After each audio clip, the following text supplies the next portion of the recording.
Ladies and gentlemen, welcome to Sippin and Selling with Joey Chanel. Welcome back to another episode of Sippin and Selling. Today I have a new friend that seems like a very old friend, Lou Police with Hi Seltzers. Welcome to the show, Lou. Thanks, Joey. Appreciate it. You're welcome. You're here talking about THC functional beverages. You're my first guest. No pressure. Oh, great. Brilliant. No pressure, but we're going to talk about it because Hi Seltzer has been taking over my industry. I see you guys everywhere. You're in Total Wine in big displays, may I add, which is a big deal. Super. It's been great. Yeah, and they've been awesome, and we're thrilled. So it's been an interesting opportunity to sort of learn the CPG beverage market. For sure. I'm not an expert at all in beverage CPG. Well, neither am I. And I'm definitely not an expert in the THC category. That's why I welcomed you here. I wanted you to help me learn a little bit about it. But you also have so many other cool stories about your backgrounds. And if you're going to share, I want you to share it all. I know of what you told me as far as working in the music industry and film side. And I know we're going to get into that because that's something that gets me excited. Good. But you also served as a, what did you call it? You are for 25 years, you were working. I've been a first responder for 20. Yeah, I'm always the oldest in the room. It seems like now. Oh. Yeah, and it is what it is. It's the Isn't age just a number? Hopefully, because I certainly act like I'm 15. Okay, well, I like that. But I've been a first responder for about 25 years. Okay. So that's Thank you.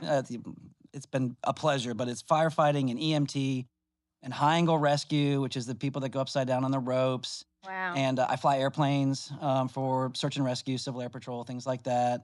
That's wild. Well, I have an addiction personality, and substance addiction is not a good idea. Right. So adrenaline seemed to be the next best step. So when I was in college, I went to college about 5 hours or 7 hours away from home, and a buddy of mine was a first responder, and it was really boring. As a suitcase school, all the locals would go home. Okay. And he's like, why don't you come out to the training grounds? I'm like, well, I don't have anything else to do.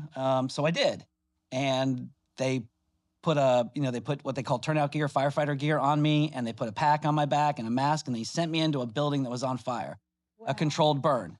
And it changed my whole life. I was like, oh, I like this. Everybody's running out. We're running in. This is cool. Right. For the adrenaline, it makes sense. But that's how it works. You just show up if you want to try out to be a first responder. Like that's what they do to see if you can make it. Yeah, in many counties, especially volunteer counties. Now, if you're going to be full-time, which I almost went that direction, you have to go through a formal academy and all the other stuff to be part of like a city department or something like that. But in a lot of the rural counties, they're looking for volunteers. So if anybody's out there and you're keen on running into buildings that are on fire, I'm sure your local county fire department would love to have you. Yeah, for sure. So. I mean, there's not many, I don't think. I think there's other people that are probably motivated by other things. Their father, their grandfather was. It's just following suit. But not many are going to say it's because I enjoy the rush. Oh, maybe my husband. Well, I was going to say your husband for sure. So I did that. And I'm sort of serial. People used to call me an entrepreneur, but I think just serial is probably more appropriate. But, because I did that. I went to college to get a business degree and then sort of fell ass backwards into the first responder piece and just loved it. And then started doing more and more. So firefighter, then EMT, then high angle rescue, then swift water rescue, then flying airplanes. I'm like, I need more. Wow. And then met my wife. She also was in law enforcement, federal law enforcement, and we were like, okay, this is a good vibe. And then we started a family. And I was like, okay, maybe I need to dial it back just a little bit. So, people want you around. Yeah, a little bit. I still do it. I'm still a state first responder. So like storm spotting up in Kentucky where I'm from, there's we get a couple tornadoes every now and again. So I do that, on behalf of the Department of Emergency Service, and whatever I can do to get the adrenaline rush. Amazing. So do you think that the thrill is going to translate or move over to your children potentially? Have you seen any of those signs yet? No, I have 2 daughters, but I'm a girl dad, so I tried not to put too much of my manic energy on the girls. But I went to ballet, I went to soccer, I did all the things. But then, I'm an outdoorsman, so anything that was outdoors, and so I shared that sort of experiences with them. But thankfully, neither one of them want to go into anything terribly treacherous. Probably business, which is, super treacherous. Yeah, for sure. But nobody wants to fly a plane. I've always been I've flown my entire life, even in utero. And recently I've been scared to fly. I've been Really? having issues with it. I know you're not supposed to talk about it. You're supposed to talk through it. Like, I'm okay. It's not going to bother me. I don't know if it's my algorithm online. I don't know if it's because I have a younger son who is all of a sudden saying he's nervous to fly, Uh-huh. but I'm scared. Every time I go on, it's the same ritual, and we're going to talk about rituals because that's what we're here to do. We're going to talk about your product, but let's That's digress fine. a little Yeah, for bit. sure. I all of a sudden I always like to get there 2.5 hours early. Makes my husband pissed. Like to sit in the lounge or whatever, get my magazines, all my stuff, get on the plane, and it's the same situation. Wipe it down, da da da da. I do the sign of the cross, and I like hold on to my jewelry, something of my mom's, and I'm like praying and hoping and wishing. And I don't know what my problem is. It's takeoff, turbulence, landing. I just can't. I've done a hypnotist. So maybe you can help me work through this since you know how to Let's fly. try. Let's try. Yeah, okay, so my question, and I sit next to nervous flyers sometimes when I fly commercial. So my question initially is, and I don't want your podcast to get flagged by NTSB or Yeah, something. right? But what are you afraid that's going to happen? Tell me what, I mean, let's just Crashing, talk about it. of Okay, you're afraid course. that the plane's Yeah. going to crash. Oh, yeah. So the first thing I would encourage you to consider is the people in the front don't want to die, Right. right? So they have children, spouses, they have a life, you know, But there's things they can't control. Like the engine will all of a sudden in all these videos be smoking. but they train for that for hundreds of hours. The Okay. other thing, especially people that fly with me, because I don't fly in big jets, I fly in small, you know, general aviation. Oh, no, planes. nightmare. Makes me want Okay, to throw up. but did There's something called a glide ratio. Okay. If the engine, and I've taken people who are afraid to fly, they're timid flyers. I'm like, get in the front seat. I'll get us up in the air and plane's yours. My hands are sweating. Yeah, right? Hands are sweating. And we'll go do it sometime. And I'm like, okay, the airplane's yours. And they're like, what do you mean the airplane's mine? It's your airplane. What do you want to do? Do you want to turn left? Do you want to turn right? Do you want to go up? Do you want to go down? What do you want to do? And then, of course, the inevitable question is, well, what happens if the engine stops? Yeah. No problem. We We glide. need to find a place to land, but this plane will glide a long way. I think it's a 5-to-1 glide ratio. So for every mile you're up, Okay. it'll glide 5 miles. So if you're 2 miles up, which is about 10,000 feet, because a mile is 5,280 feet, if you're 10,000 feet in the air, you're going to go 10 miles out before you really have a situation, which gives you plenty of time to find an airport. The same thing applies with big jets. Now, their glide ratio is probably not as impressive or as substantial, but those pilots have trained for hundreds of hours for every scenario. As soon as they take off, the engine goes out. What's the move? You know, you're up at cruising altitude, 30,000 feet. The engine's quit. What do we do? One of them goes out the other one, a bird strike, you know, an incapacitated pilot, which, by the way, wherever the camera is, every pilot has this dream. I don't care who they are. If you know somebody who flies airplanes, they're always like, I wonder if something's going to happen in this plane. And they'll be like, is there a pilot on the airplane? Like, I'm a pilot. Yeah. But the reality is it's not that difficult to. That's to your fly next airplanes. movie. I think that's the next movie we If got to something make. happens, you got somebody in the back, like, I can do it. Yeah, like, is there a doctor now? Is there a pilot? Yeah. Well, this is my segue because I'm so happy that we met. Like I said, I feel like we have a lot in common. We'll get to it. But Hi Seltzer, it's a functional beverage. It's a THC beverage. Thank you for that beautiful shot over there. And it's something that I feel would help a lot of passengers on the airplane. And that's what I want to put into the universe. I want these beverages available on airlines sooner than later. I know it's probably later. And I say it because since I'm scared, every time I sit down, I'm chugging 2 glasses of Prosecco. Wine. Yeah. And if anybody knows, it's not great to drink alcohol on the plane. Multiple reasons, especially long distance. You're going to be extra dehydrated. You're not going to sleep well. You'll pass out maybe, but then you're going to wake up from the sugar.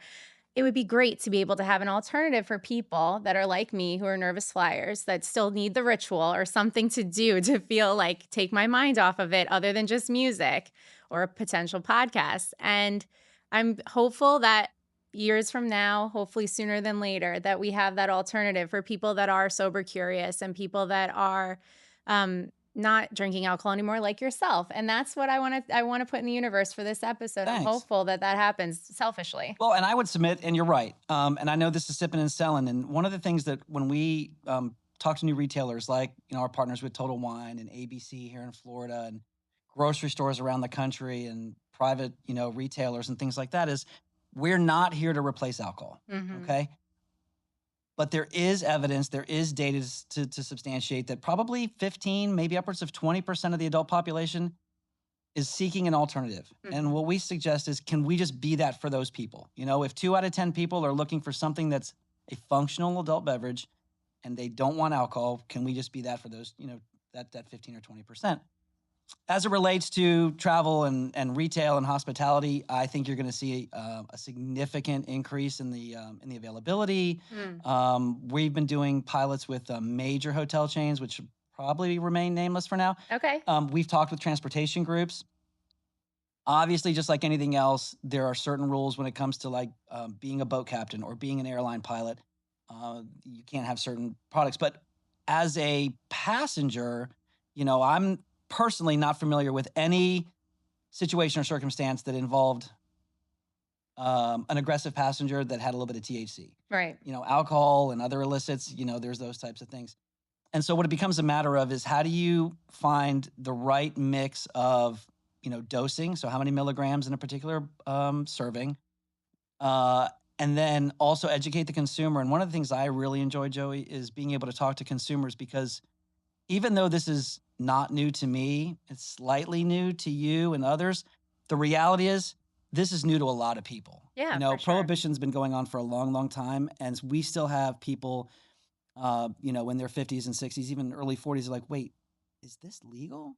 And then you have to have that conversation. So educating the consumer, informing them about, you know, what the availability is like, what the experience. People usually ask, how am I going to feel? Right. You know, those types of things. And so those are the conversations. These are the conversations we love having, because once people feel comfortable with it, just like flying, Yep. they're like, let's go. Let's take off. So, like you've referenced before on other podcasts, because I did listen, you come from the cannabis background, and you say you would never give this to anybody or promote it if it wasn't for a proven concept. And you have an older father that you said that you have given other products that you manufactured, which were gummies. So let's start there. You, like you said, you were a first responder. I said we were in the music and movie world, which we're going to finish with, because that's my favorite topic. And then you went into the cannabis background, where you were doing gummies. And what else were you doing? So the edibles was how we started this brand. Okay. So the parent company is called the Hi Collection. And if you take the first letter, THC.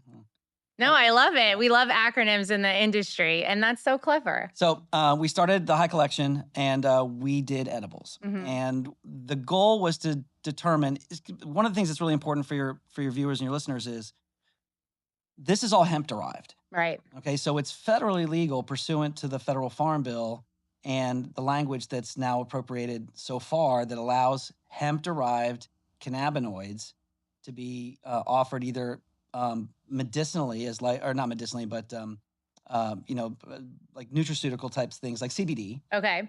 Which you can give CBD to a 3-year-old. Okay. Because I didn't know that. Well, it's not psychoactive, so it doesn't have the psychoactive THC component in it. So people take CBD for anxiety as an anxiolytic. They take it for sleep as an allosteric inhibitor. They take it for arthritis, for right, inflammation. creams and stuff. Right, and I'm not a doctor. I do play one on TV, but you can yeah. Thanks. The jokes get worse as we go. This is why he's the perfect guest. He matches my cheese ratio. So you can take different types of cannabinoids for things, even though they're not FDA approved yet. There is a lot of research being conducted. Okay, so then you've got the functional cannabinoids, the THC. And there's different variations, I won't bore you with, of different types of THC. But for those of you listening that care, yours is made with Delta 8, which Delta 9. Oh, Delta 9. Yeah. But there is Delta 8. There is. And is that it? Or is there more? No, there's Delta 8, Delta 9, Delta 10, THC-VA. Oh, man, TCA. there's a lot. There's all kinds of stuff. Okay. Yeah. And for all the older people in the audience, Delta 8 and Delta 9 are basically the same from a molecular perspective. Delta 8 is missing a double bonded carbon molecule, which doesn't mean much to most people unless you're scientific and, you know, or pharmacist or something like that. The challenge is you can remediate THC from CBD isolate, and it became a real challenge because they couldn't track the quality and any residual solvent or pesticide or heavy metal or other types of things that could have been in the origin product, the isolate. So effectively, everyone's moved now to something that occurs naturally, which is Delta-9. It occurs naturally in hemp. It occurs naturally in regular cannabis. Okay.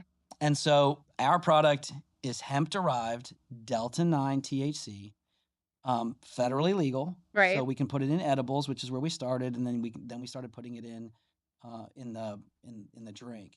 Does it have to be a certain milligram to be able to be legally carried in retail? Like, does it have to be below a certain amount or no? So every state's different.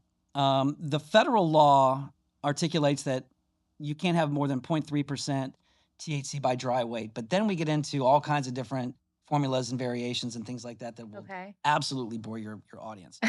But when it comes to the milligram dosing in the products, right now there's no cap. So like our gummies are 10 milligrams each. I would argue you could probably go right down the street and buy a bag of gummies that has 1,000 milligrams in the container. I saw a drink with 1,000 at the All Bev Expo, and I was like, I'll die. Like they were trying to get me to try. And I was like, I'll die. No, I'm a baby in this category. So when you consider people who are sober curious, or this is their Monday through Thursday or whatever, drinking 30, 40, 50, 100 milligrams in a 12-ounce can is going to be a rather unfortunate experience. Nothing's going to happen to them. There's no cardiac or respiratory risk, but you're going to be stoned a very long time. Days. It could potentially be days. You're definitely going to be, on the couch for a minute. Yeah. So with our product, the cans are 5 milligrams. Okay. We did that deliberately, which is why, and we're super grateful that these big retailers, grocers, elevated retail, on premise, which is like bars and restaurants and things like that, have adopted our product, because 5 milligrams is like a glass and a half of wine. Okay. So if I said to a perfect stranger, have you ever had wine? Yes. How does it make you, what does a glass and a half make you feel? I know exactly how I feel on a glass and a half of wine. Perfect. That's what a can of our product is. That's how you're going to feel. It's going to come on real easy. It's going to metabolize even faster than alcohol, because alcohol has to metabolize through your liver. This is going to go, right through your jawline into your bloodstream. You're going to feel it faster. No sugar. No sugar. So it's 0 calories, 0 sugar, 0 alcohol. So like diabetics who can't have alcohol, potentially could try our product because there's no sugar on board. Athletes who count things like macros, which I didn't even know what that was. They can try it. My parents, you referenced my folks, so they split a can usually every night. My dad claims it helps him sleep, which is something I can't actually publish, but that's what he says. I think he said the same. Yeah. Apple doesn't fall far from all that kind of stuff. So, people are interested in it for various reasons. And like I said, this, and we'll talk about it later, but a bunch of my friends in Nashville, alcohol is not great for your vocals. But all the alcohol brands, they sponsor all the tours, right? Of course they do. And so, and I won't drop names, but Garth Brooks told me never to do that. But there's your name. Bump number 2. All right. Are we keeping scores? Yes. Okay. We're supposed to be drinking. Like we usually do a drinking game. Right. So let's just cheers. You can do that? Cheers. Yes. Can I hit the microphone? That's okay. Don't worry. This is not perfect. Nobody's perfect. But yeah, so for musicians, for people who, sing for a living, the fact that this is water, but it's also functional, so it takes the edge off. Yeah. Those types of things. So what I usually say to people is, if this isn't your thing, we just want to be invited to the party. Maybe you enjoy wine or you enjoy a mixed drink, and that's awesome, a beer, whatever. We just want to be there. Right. And be that alternative for people. So it's been fun. So the people that are nervous are, I don't like the word nervous. The people that are unsure about THC products, I'm going to let you know that Lou sent me some samples, and I have a household of people that could have tried it. My husband, who nothing affects him. He could drink like 10 beers and he's still sober, which is so wacky. But he does like, this concept, and he's always looking for something else because he's not a big drinker because of that, because it does nothing for him. So he doesn't understand why he's going to drink it, gain weight, eat because of it, etc. And I know you've referenced that too, that you felt like you lost a lot of weight after not drinking alcohol, which a lot of people relate to. And he's tried your seltzer, and I tried your seltzer, and I was nervous because, like I said, I'm amateur over here. And I followed the rules of just having a little bit first, because I'm assuming, just like with alcohol, it depends on what's in your stomach, if it's going to hit you faster or not. I also feel like tolerance matters, right? And with this, if the more you drink it, you probably could build up a tolerance. But for me, I was like anxious about that, especially because I'd never had them before. And the flavor, number one, was amazing.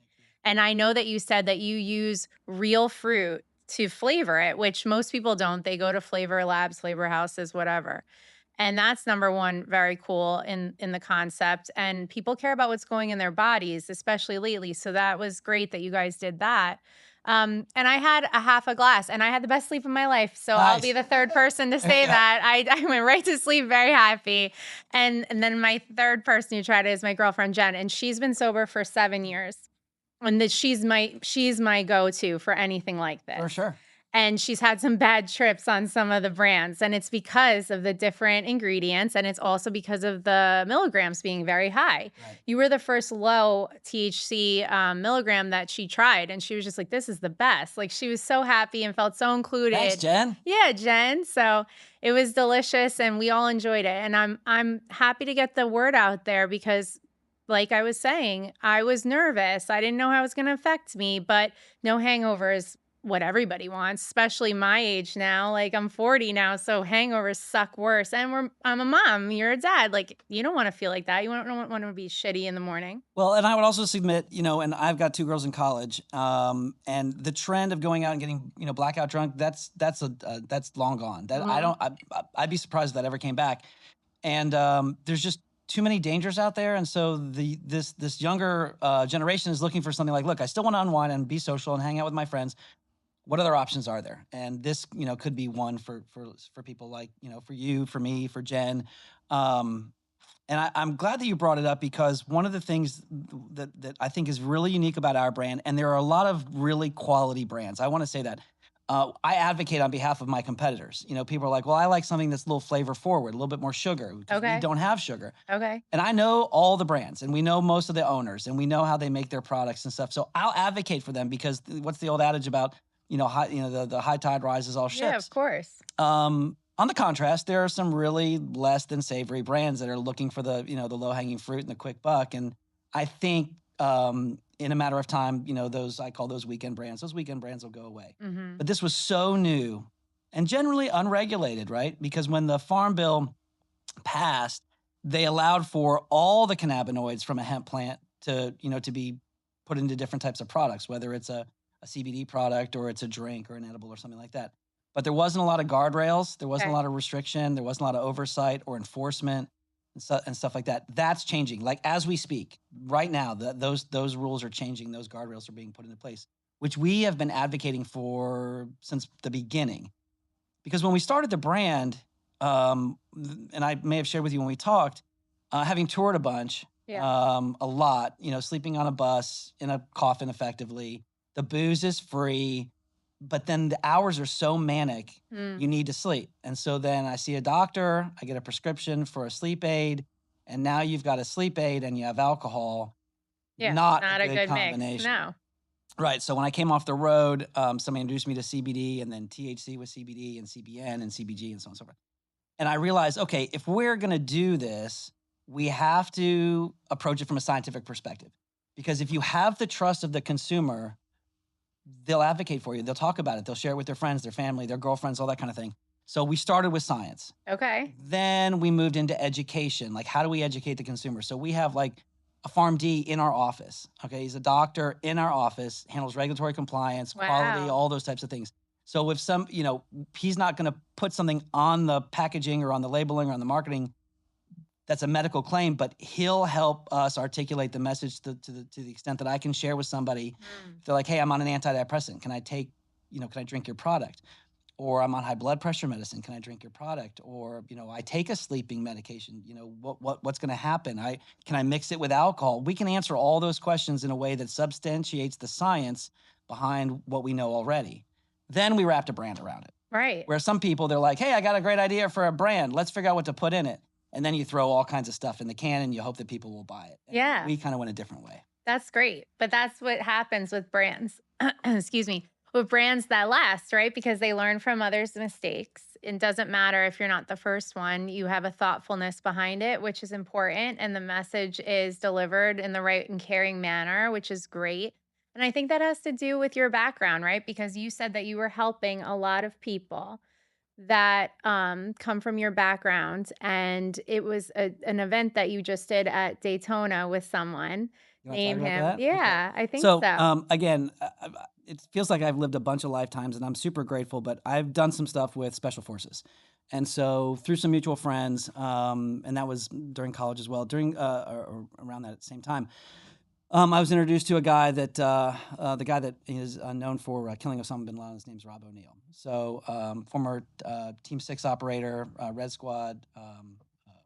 Hero. Navy SEAL, amazing person, American hero, incredible human being, incredible father, incredible husband, just a good dude.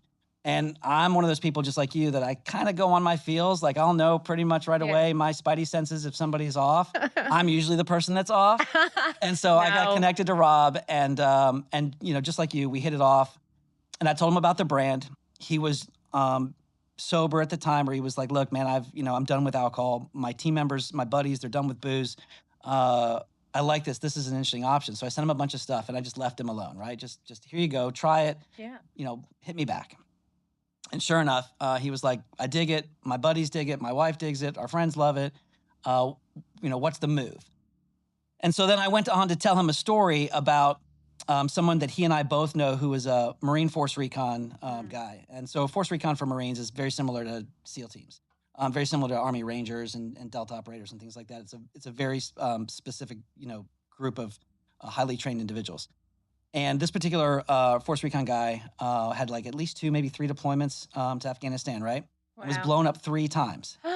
All 3 times. Like he went 3 times, he was blown up 3 times, or he went twice, he was blown up twice. Jeez. And I told this story to Rob, and I've told this story to press, and I'm not going to mention him by name, but he's a monster of a human being, right? Wow. I mean, you can see him coming from 20 feet away. He's just an ominous, figure. And he's done all these really rad things, and also, another American hero, and had terrible experiences. And we shared some samples with him.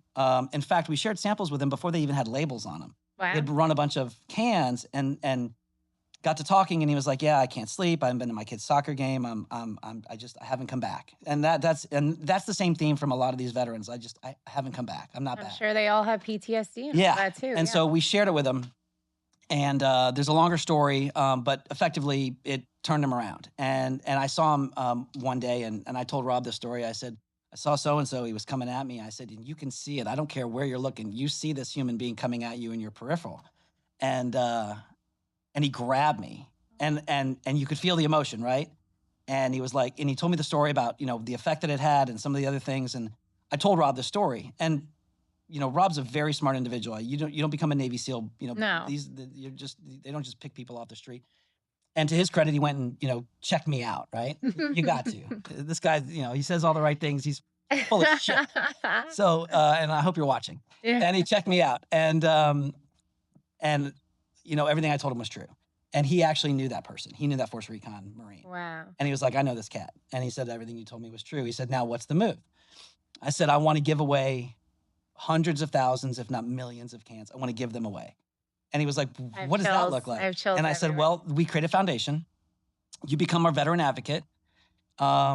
We'll do all the stuff. We'll do the podcast. We'll do TV. We'll go to Capitol Hill and advocate on behalf of veterans. We'll talk to the VA. We'll go see, soldiers. We'll do all the stuff."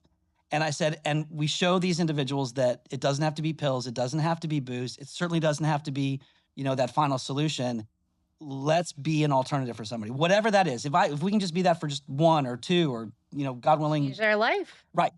And he was like, "I'm in." I mean, that was it. I mean, he had pretty much hung up the phone, which is awesome about Rob. Rob is a man of very few words. Our conversations go like 4 minutes max. And he's like, "I'm in. So see you later." And that was it. And so, yes, we went to Daytona, and he was a big hit. And his very good friend Bobby was there. Everybody knows him as Kid Rock. And John Daly and Michael Jordan and all the really fun celebrity people. And I'm name dropping now. I'm embarrassed. Yeah, that's 4 now. But they 4. were all Rob's. They were all, most of them are Rob's friends. Some of them I've known. And we're all hanging out and drinking Hi Seltzer and watching these cats, run around the track at 7 million miles an hour. And we had a great time. And you were jealous. And I was super jealous because I would like to drive or just ride shotgun. That would have been amazing. And then of course the Air Force, did the flyover, which That's beautiful. It was really cool. Yeah. And it was a great event, a great weekend. We were there with our partners, our distribution and sales partners out of Knoxville, Tennessee, which is Sugarlands Distilling. Nice. And everybody was just so gracious and got to meet incredible people. And Rob got to be that, the advocate. And I can't tell you how many times the phone and the text and the emails have been going off about people authentically wanting to now consider not just our brand, but this category Right. based on Rob's advocacy. That's amazing. Which is exactly what we wanted. It doesn't have to be about our brand. If you drink another brand, that's awesome. If you're not, if you're not taking pills and you're not, thinking about going out into the woods, that's what we want. And that's a win. And so that's what we're going to do. So with your permission, I'd love to come back and tell you more about that. Yeah, I love that. That's so great. So smart. I mean, it's true though. People have negative connotation about this, right? So you have to educate like you're talking about. And at the end of the day, there's strength in numbers. So you don't want to put other people out of business potentially, but you do want to explain your differentiators. That's a big one. I know I've heard of some people in the beginning, they were like giving away a free seltzer to try, right? And get people to try it because they were afraid. And they're like, just pay the $2 shipping or whatever. That made me nervous because with the regulations, how do you make sure that you're not shipping it to someone underage or whatever? And I'm sure there's ways, just like with alcohol, that maybe you have to upload your license or whatever. I didn't go down that rabbit hole. I wasn't interested at the time. But another thing that you do that I think has maybe a stigma around it with these beverages is that most people think they're going to taste like weed water. And most people that make these beverages, when they dilute the product, it's with oil, but you do it with water, right? So that makes it taste different. So again, I'm so long-winded, but thanks for the question. Remember when I told you that we started with the science? Yes. Okay. So again, I'm going to get super nerdy. So for all the people who don't like this stuff, now's your bathroom. Fast word. So THC is a lipophilic molecule. It's an oil-based molecule. Okay. If you want to introduce oil into water, everybody knows what that looks like. You don't, our parents used to tell us you don't mix oil in water. Yeah. Okay. So a lipophilic molecule into water is either going to settle, it's going to create residual around the glass or the can. You're definitely going to notice it as a texture on your tongue, even if it's just a trace amount. Okay. An oil-based anything in water is going to taste like an oil-based anything in water. When it's THC, there's a very distinct, usually aroma or flavor that goes with it, right? Okay. However, if in fact there was some technology that existed which can take a lipophilic molecule and microparticleize it so very small that it will absorb odorlessly and tasteless or textureless in water, what would that look like? Yeah. Okay, so I may know somebody. And you hear in our industry, you hear microparticleization everywhere. It's like the buzzword. It's microparticleized. It's microparticleized, and that's cool. Every car has wheels and an engine. That's awesome. But will it do this? Right. And so our product is microparticleized so small that it will absorb odorless and tasteless on contact with water. So then what's the move? Okay, well now we need to flavor it. Make it taste like pineapple. So we use natural pineapple. Make it taste like berries. We got like 6 different berries, all, natural. I can't say certified organic because there's all kinds of rules around that, but it's all natural berries. Okay. Or watermelon, which was really difficult by the way. I want to try the watermelon. Let's crack it open. Pass it to me. Yeah. Okay, there you go. Thank you, sir. I've got a lemon lime here. And what we can... Cheers.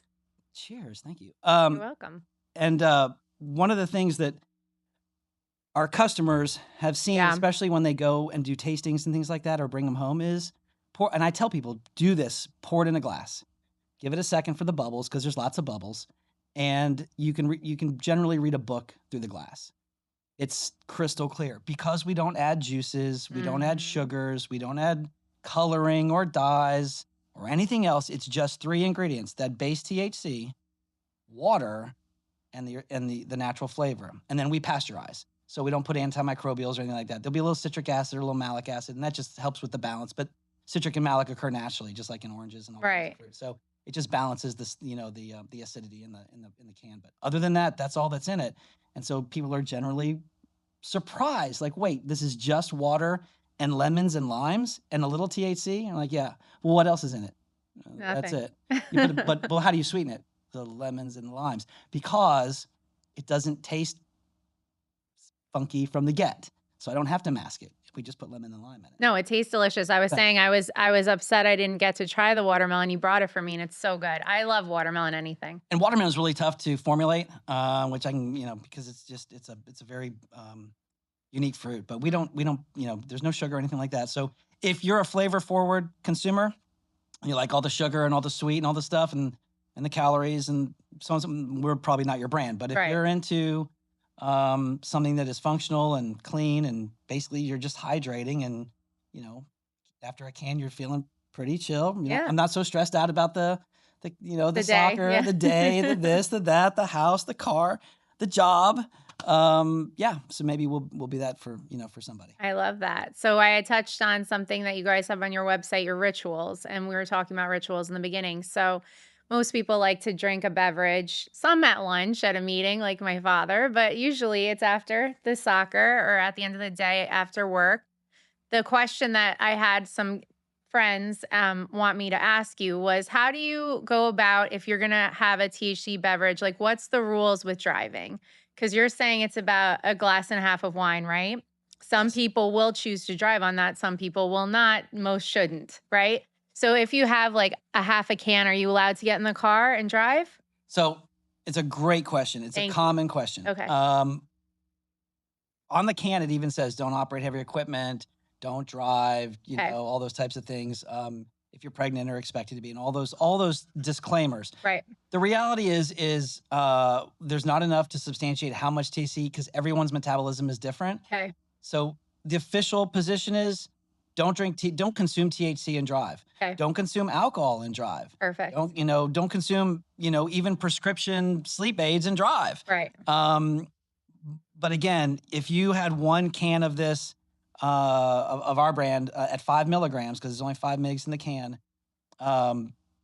it shouldn't impair you. I want, especially our demographic, which is women 25-45, I want our consumers to understand that there was a lot of thoughtfulness that went in, a lot of science that went in, but that this is not something that you're not gonna, drink a can and then miss your kid's goal. Okay. You're not gonna miss out on, Or get in a fight with the ref. Well, and you'd be surprised because unlike alcohol, people on THC don't normally, pick fights with the ref. Yeah. And so, but yeah, as far as driving is concerned, we don't recommend it. Okay, perfect. But it's not going to inebriate you or incapacitate you. But again, always err on the side of caution. Yeah, of course. But that was a question that came up a lot because there's not necessarily tests for it yet, right? Correct. So people are like, well, I don't know. Like, what if I go to a barbecue and I try one? Am I allowed to drive home then? And I was like, I really don't know the answer. I would say no, but I don't know. So thank you for answering. I know it's a little weird of a question or maybe makes you nervous, but I have to. It is a good question. And the more people adopt this as an alternative to alcohol, the tests are coming. It's just they can't distinguish, whether you're over a certain limit and all that kind of stuff. We are so new in this category, just years new. 3 years, right? Yeah, compared to alcohol, which is hundreds, if not thousands of years. So there's plenty of research to substantiate and data to review on and reflect on that shows how much alcohol is probably safe and all those things. All those tests still need to be run. Right. People need to figure out, how much, can people, how much THC can people drink before, they can drive or how's it going to affect their metabolism? How's it, here's what I can tell you. It's not going to cure any disease. Okay. It's not going to make you younger. It's not going to make you better looking. Damn it. I wouldn't have a face for radio. Hello. It will 100% improve your dance moves. Oh, well, everybody needs I that. have the science to back that up. Listen, that's going to be the last segment. We're going to dance to all my favorite country music. Yeah, there you go. It will absolutely 100% improve your dance moves. So if all the wives out there have the husbands afraid to get on the dance floor, a little Hi Seltzer or somebody else's THC. I love it. And homeboys cutting a rug. Oh, that's good. All right. So good segue for me. So you used to come from the music industry, but it was because you were doing filming around it, right? Like almost documentary style back in the day, or what's that story for the audience? I know the story, but what's the story? Right, How did you get into this? Around the time that, I gotta go back. So I did the stuff, the first responder thing I always did some things with business, a friend of mine, and I'm very right-brained, as you can probably pick up on. And all my artistic friends, those in the room, those in Nashville, LA, they're all sort of left brain, right? These creatives. And a buddy of mine was doing some stuff in Nashville. He was like, hey, all these people, they probably dig your approach to the business side of the industry. I hadn't even thought of that. All right. So I went down. We spent some time. We started doing some music videos. That went really well. We did some pilots, some TV show pilots. That went really well. And then you start, Nashville's a 5-year town. So then you start making friends and relationships, and you start doing stuff for either artists who are already established or on the climb. And you make these friendships. And then we started touring, and we did a couple of TV shows. And then we're like, oh, this is going better than we expected. And so my friends who were doing that stuff, they ran the cameras, they did all the creative stuff, and then I'm the guy in the back of the tour bus with the computer, working on the legal stuff, advancing the next date, working on the budget. Oh God, the budget. Oh, the budget stuff. Yeah, all that. And did you go to school for that before you went into the what did you call it? The suitcasers? You didn't want to be a suitcase packer and leave college. What were you studying? So I went to school in Kentucky, but I was just studying business. Okay. Yeah. And I'm just kind of a learn on the fly kind of person. Okay. And so I did some business, and then I've owned several companies and worked in renewable energy and automotive and industrial engineering, just trying to find stuff. Did some things with software.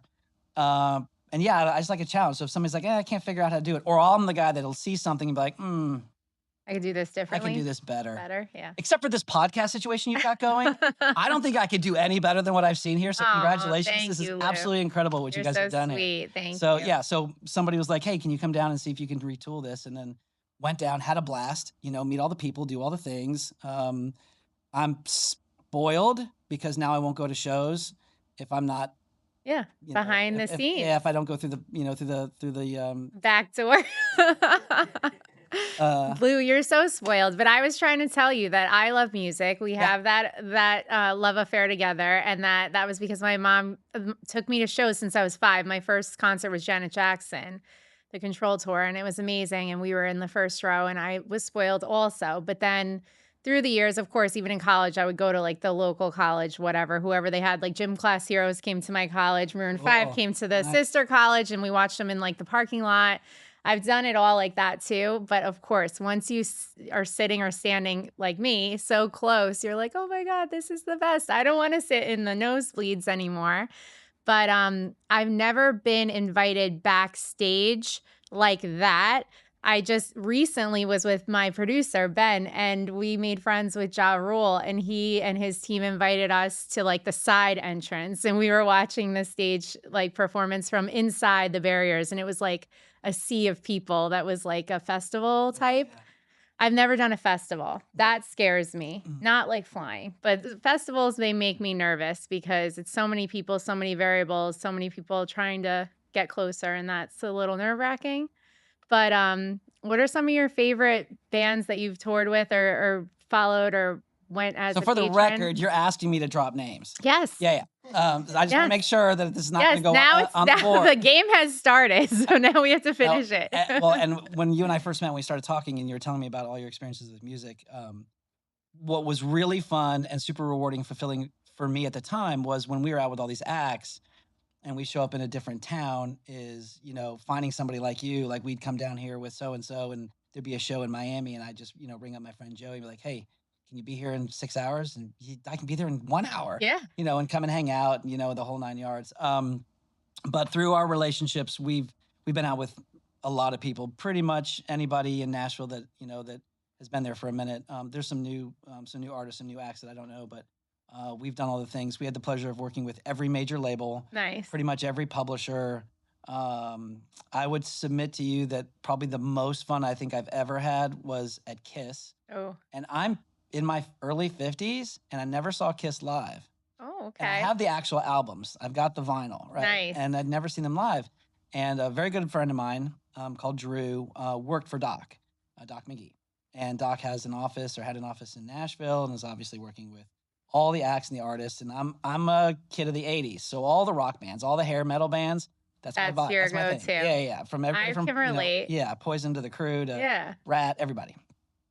And the behind the scenes of this was we were shooting a music video for an act that you've heard of, and we needed a stunt jet ski driver. Oh, well, that's right up your alley. Because the artist didn't realize there was no brakes on a jet ski. And when we did the dry run for the shot, drove the jet ski right up onto the beach. Oh, shoot. Yeah. So we were like, well, we not can't do good. that again. Where's the Yeah. brake? There's no brakes on jet skis. So the really short version is this cat came up from his boat. He was down in his boat writing a song on the dock at the marina. He's like, what's all the racket? And we're like, we're trying to do this video. And he's like, I can drive a jet ski.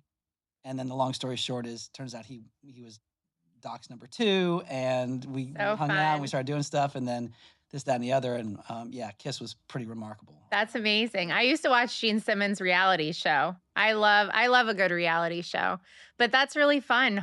So are you in the music video then? No, I'm not in the video. I didn't drive it. I produced and directed it. I actually flew the drone for the shot. Okay. Which was super scary because I was afraid that we were going to lose, a very expensive drone in the middle of the lake. Yeah. But yeah, it's been a when I reflect, my and I still have the TV film production company. We still do that on the side, and I've got 2 partners, Beth and Steve, and we've got a bunch of projects that we're working on. I'm what's known now as a no-show producer. Oh. Which I think everybody actually likes because I never show up. That's cool. I just kind of do all the stuff that I do, and then the project gets picked up and all that kind of thing. So yeah, we do some stuff for reality TV. We've done some scripted stuff, some feature stuff, a new project that'll be announced here in a minute with Amazon. So I get to be a no-show producer and all that kind of thing. So I get to keep my hands in it and work with my friends and do something else. That's stay busy. cool. So yeah, it's a lot of fun. So I have a question for you. Oh. Who do you want to see? What's the summer shows you want to see? Remember, I told you I'm so excited about Metallica going to the Sphere. Yeah. I have to go see them. You're going to Vegas. That's going to be insane. Okay. Yeah, I have to. The last time I saw them was when they did the show with, was it the Philharmonic? It was like a album they did with it too, but they came to New York and performed. Right. That was the last time I saw them. I want to see them. Okay. I told you, I asked you this question. It was a little mean. I was like, are the Rolling Stones even good anymore? Like, should I go see them? You were like, yes, absolutely. They're still good. But I was like, okay, like, I want to see them. Steven Tyler, I've never seen him. Is he still good? I mean, I feel like I have to see him. Yeah. There's some classics that I haven't seen.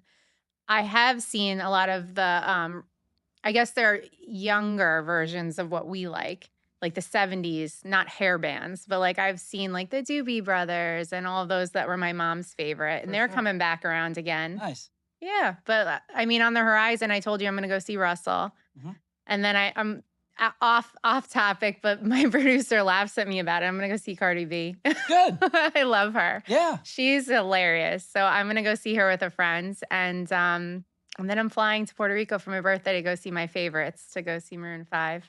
Dope. That'll be awesome. They haven't been in Puerto Rico in 10 years, and they're going to be there the weekend of my birthday. So I take that as a sign from my mom upstairs. She did that as a little gift for me. That's fantastic. Yeah. You'll have a great time. I know. I mean, listen, any concert, you put me anywhere, I think I'll have a good time. I haven't seen Coldplay ever. I feel like that's a show I have to see. I haven't seen Harry Styles. I hear he puts on a great show. Yep. Who else should I see that I haven't seen? Oh, goodness. I mean, I think you're right. Any kind of live music, generally speaking, is probably really good. And, you get to see these artists in their element. It's not just studio produced, stuff that's playing on the radio or whatever's hip and current. Yeah. And it's always something different, unique. And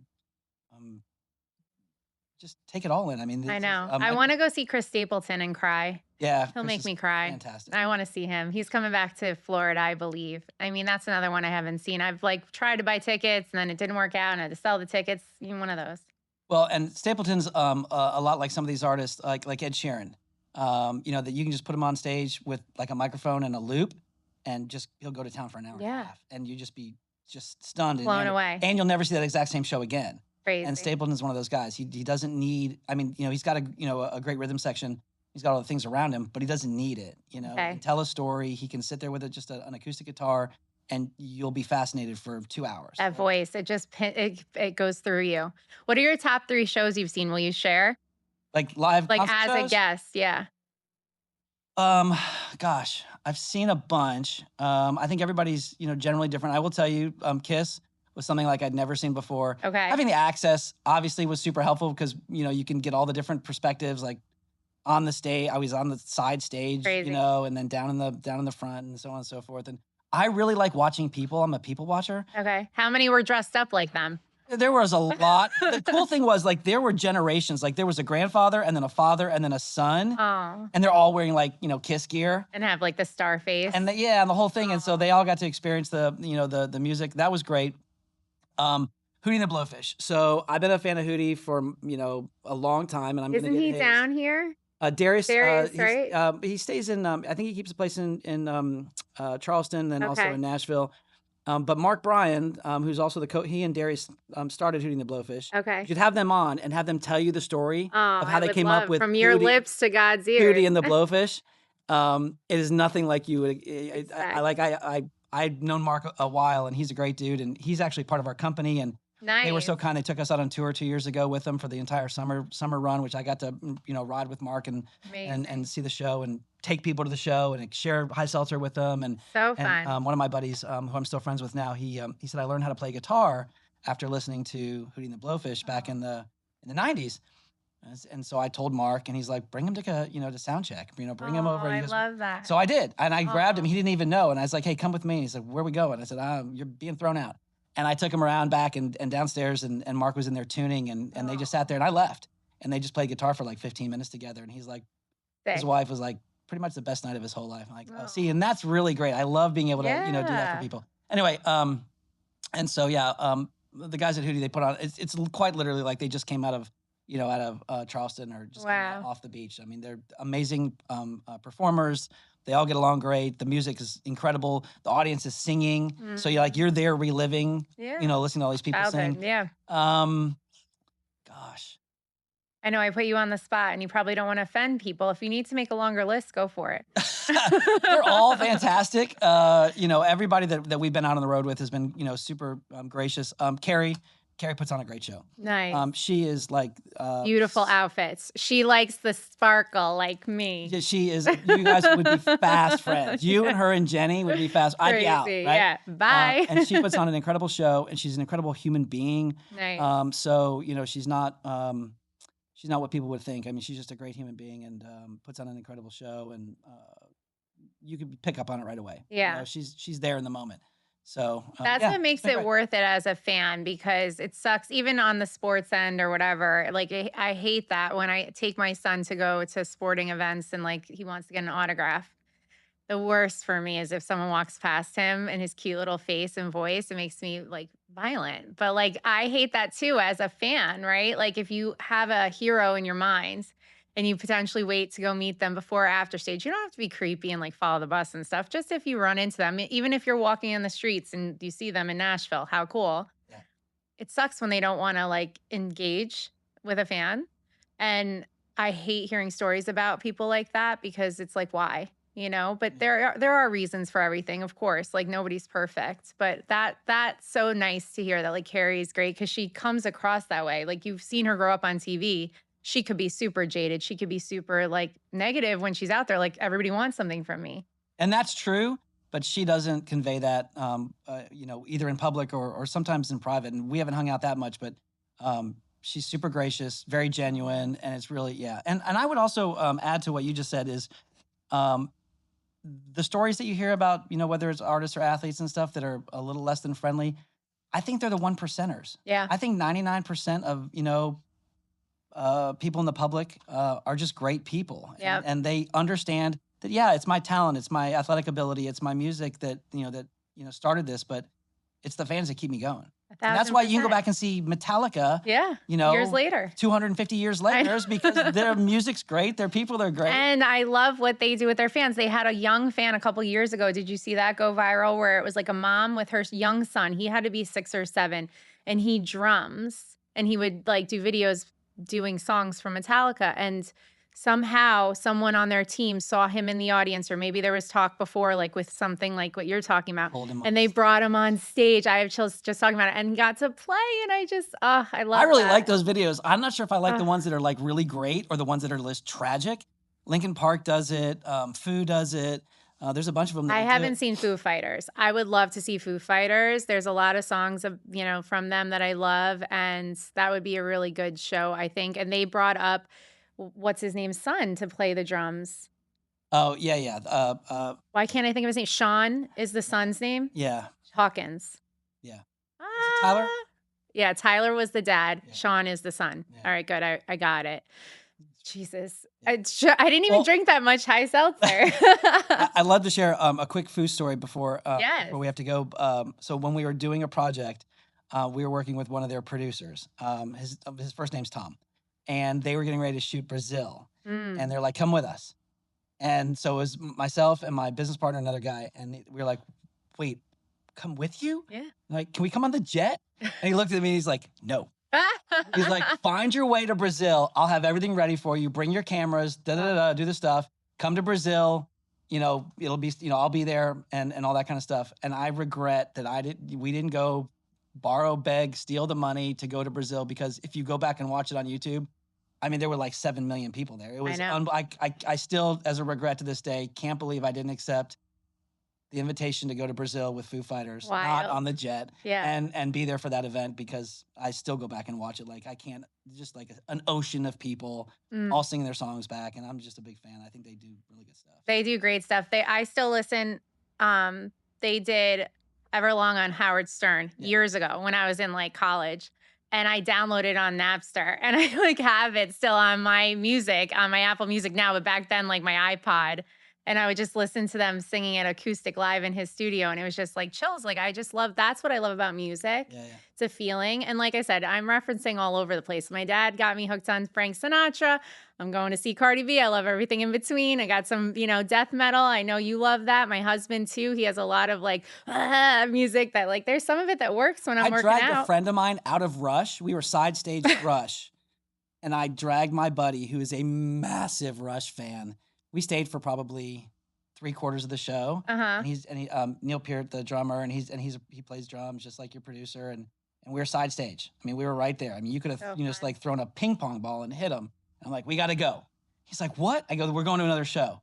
And I dragged him to like a death metal, hair metal band in a warehouse. Which, by the way, I'm not going to drop names, but there was a bunch of industry people there, because these guys are such great players, but they're not mainstream, but they came to town for one night. And so we were there, and he was so cross at me. My partner, Steve, he was like, my business partner, he's like, "I cannot believe I am here. Yeah. And you pulled me out of Rush." And then those guys took the stage. He's like, "Okay, that was a good show too." Hilarious. Yeah. The band my husband loves that I went with him once. No, I'm lying. I bought him tickets. I didn't go. A Day to Remember is the name of the band. And his cousin played with them. Drums, actually, Ben. He played drums with them somehow. I don't know the story, but like, that's like crazy, but they do have some songs that are a little bit slower and less like, but yeah. And for all the artists that are out there that are touring, that want to keep going, keep making money, keep seeing their fans, maybe drink some THC water. Drink the THC Hi Seltzer. That's what our episode is all about. But of course, like I said, Lou, you've got so many different lives. You're like a cat. You've got so many fun stories. We could do multiple episodes. And yes, I invite you back to come talk about it. Of course, I would love to have you. You're a doll. And go buy Hi Seltzer and go follow them. We're at Drink Hi Seltzer. It's just highseltzers.com. Just highseltzers.com. Drink Hi Seltzer, I think, is the Instagram handle. Which I don't manage. Well, that's okay. That's because the brain that you operate off of. It's a good thing. And if you guys have any other questions about the THC category, feel free to reach out, because now I feel like I'm a world of knowledge. I feel like I'm a little bit more professional in this industry, and I enjoy the products that I am talking about. There is pineapple, lemon, lime, peach, watermelon, and berry, made with multiple berries. So go out there, try them. They're in Total Wine. Where else are you carried? Maybe that's what we should end on, is where are the states that you're allowed to buy THC beverages that you guys are in right now? Okay, so the short answer is go to our website and the store finder, and it'll find all the stores around wherever you live. The long-winded answer is we're in like 27 states now, including up where you're from in the Northeast, the Tennessee Valley, the Carolinas, Texas, Florida, Louisiana, everywhere, Minnesota, Wisconsin. Stores, our friends at SEG, which is Winn-Dixie, stores down here, Fresh Market, Total Wine, ABC, Liquor Barns, Specs in Texas, like 200 locations in Texas. It's been great. We're really grateful. Like I said, our brand was, sort of founded on science and then education and stuff like that. But the reality is without our distribution partners and our retail partners and, of course, the consumers, it would just be water in a can. So just super grateful for all those people. Thank you for having me. Let's go fly. Yes. Okay. I will take you up on it because I trust you, but I'm definitely going to drink a Hi Seltzer before I get in the seat. Yes, I am. Mistake. I have to drink the Hi Seltzer. I've never crashed. Well, that's good. And I've been flying for a long, long, long time. Just like anything else, Joey, when you like go see a dentist or a doctor or a surgeon or something like that, and you're like, "Are you a good doctor?" Who's going to say no? That and pilots. I mean, if you ask me, you're like, "Are you a good pilot?" I'm the best pilot you've ever. You're like, met. I'm not Sully, so it's good. Yeah. No, I mean, listen, next time we talk, Mhm. we either will have been flying or Show. be at a show or both. And I want to make sure we try to get Hi Seltzer in all the venues for the shows. That'd be great. And the venues have been really responsive. It's going to take a little bit of time, but you're seeing Because it of in my the other news. question, right? Like to leave driving and stuff. You think that's the issue? That, and there's also the liability that they don't understand, and their Mhm. insurance companies and their attorneys who are doing the best to protect the venue and everybody, Okay. artists and all that stuff.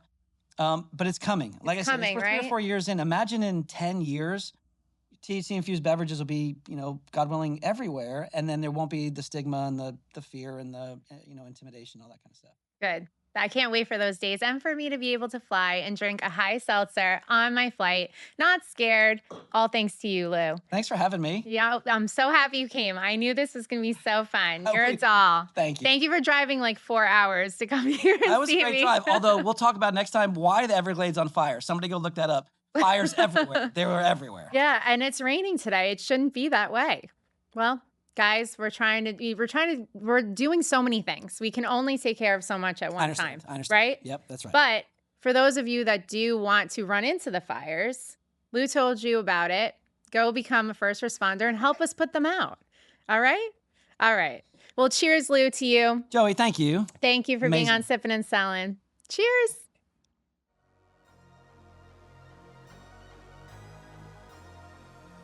Ladies and gentlemen, welcome to Sipping and Selling. With Joey Chanel.